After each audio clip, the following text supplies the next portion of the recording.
Hello viewers, welcome to my channel Poongodi's kitchen. இன்றைக்கி mushroom biryani எப்படி செய்யலாங்கிறத பார்க்க போகிறோம். அதுக்கு தேவையான பொருட்கள் என்னென்னு பார்க்கலாம். பிரியாணி அரிசி 1 கப்பு. 1 கப் பிரியாணி அரிசியில் நல்லா தண்ணி விட்டு ஒரு 15 நிமிஷம் ஊற வைங்க. 1 கப் பிரியாணி அரிசிக்கு 200 கிராம் மஷ்ரூம்ஸ் எடுத்துக்கலாம். இந்த மாதிரி மஷ்ரூம்ஸை நல்லா கழுவிட்டு பொடியாக கட் பண்ணி வச்சுக்கோங்க. வெங்காயம் 2 இந்த மாதிரி நீள வாக்கில் கட் பண்ணி வச்சுக்கணும். பெரிய வெங்காயத்தில் 2 எடுத்து இந்த மாதிரி நீள வாக்கில் கட் பண்ணி வச்சுக்கோங்க. தக்காளி 1 அதையும் கழுவிட்டு பொடியாக கட் பண்ணி வச்சுக்கோங்க.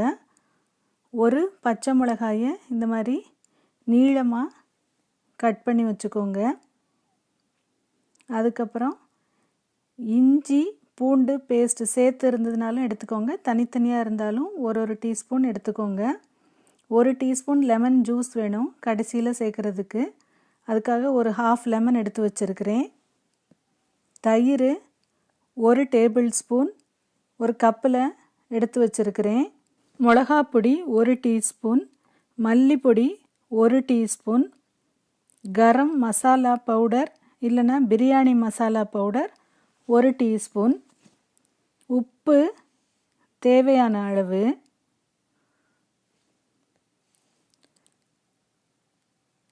அதுக்கப்புறம் லவங்க இலை 1, பட்டை 1 இன்ச் பீஸு, கிராம்பு 4, இது இல்லாமல் கொத்தமல்லியும் புதினாவும் தேவைப்படும்.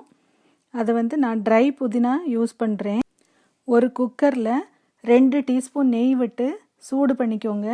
நல்லா சூடு ஏறின உடனே பட்டை, கிராம்பு, லவங்க இலை எல்லாத்தையும் போட்டு பொரிய விடுங்க.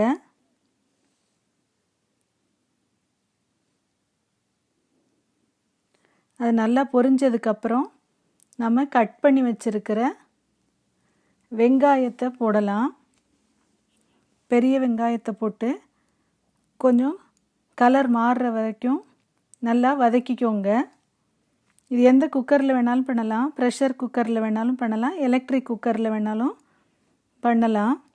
வெங்காயம் கொஞ்சம் கலர் மாறினதுக்கப்புறமாக இஞ்சி பூண்டு பேஸ்ட்டை போட்டு அதையும் நல்லா மிக்ஸ் பண்ணுங்கள். பச்சை வாடை போனதுக்கப்புறமாக கட் பண்ணி வச்சுக்கிற தக்காளியையும் போட்டு ஃப்ரை பண்ணுங்க. தக்காளி கொஞ்சம் வதங்கினதுக்கப்புறமாக நாம் கட் பண்ணி வச்சுருக்கிற மஷ்ரூமை போடலாம். மஷ்ரூமையும் போட்டு நல்லா வதக்கிக்கோங்க.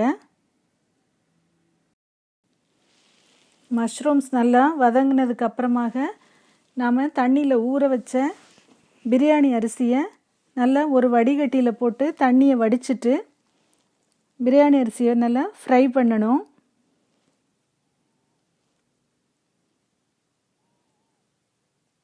பிரியாணி அரிசியும் கொஞ்சம் நல்லா வறுத்துட்டு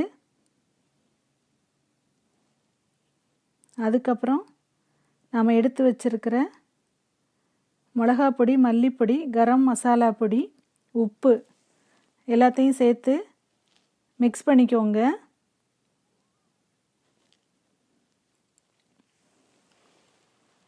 அதை நல்லா மிக்ஸ் பண்ணிவிட்டு 1 டேபிள் ஸ்பூன் தயிரையும் இதோட விட்டுறலாம்.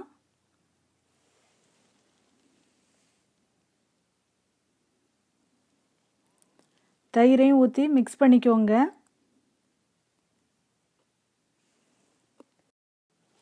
அடுத்தது புதினா 1 கப்பு இதோட சேர்க்கணும். என்கிட்ட ஃப்ரெஷ் புதினா லீவ்ஸ் இல்லாதனால ட்ரை புதினா சேர்த்துருக்கிறேன். ஃப்ரெஷ்ஷாக புதினா இலை கிடச்சிச்சின்னா அதை சேர்த்திங்கன்னா ரொம்ப நல்லாயிருக்கும். 1 டம்ளர் அரிசிக்கு 2 டம்ளர் தண்ணி விடலாம். 2 டம்ளர் தண்ணி விட்டு குக் பண்ணலாம். குக் ஆனதுக்கப்புறம் உங்களுக்கு ஓப்பன் பண்ணிங்கன்னா ரொம்ப வாசமாக இருக்கும். இதோட 1 டீஸ்பூன் லெமன் ஜூஸ் விட்டு நல்லா மிக்ஸ் பண்ணிவிட்டு இதை எந்த ரைதாவோட வேணாலும் பரிமாறலாம். இந்த வீடியோ உங்களுக்கு பிடிச்சிருக்கும்னு நினைக்கிறேன். இன்னும் இதை போல் வீடியோஸை பார்க்கணுன்னா என்னோடய சேனலை லைக் பண்ணுங்கள், ஷேர் பண்ணுங்கள், சப்ஸ்கிரைப் பண்ணுங்கள், மறக்காமல் கமெண்ட் பண்ணுங்கள். தேங்க்யூ.